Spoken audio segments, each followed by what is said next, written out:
अजितदादा पवार हा असंवेदनशील मुख्यमंत्री आहे. या महाराष्ट्रामध्ये पूल कोसळला काय, वाहून गेला काय आणि लोकांचे जीव गेले काय, काही देणं घेणं नाही त्यांना.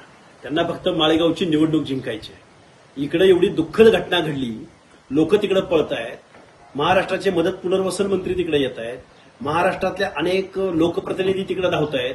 अजितदादा पवार मात्र रात्रंदिवस त्या माळेगावच्या कारखान्यामध्ये बारामती तालुक्यात गावागावात फिरतायत.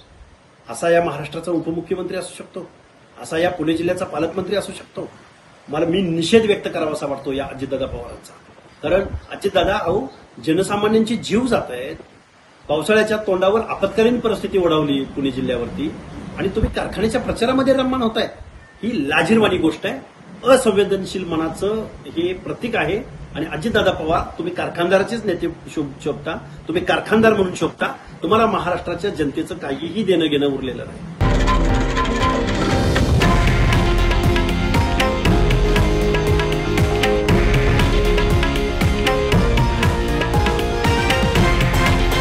हे आहे देशातील नंबर 1 न्यूज नेटवर्क आणि आपण पाहत आहात TV9 मराठी, एकमेव.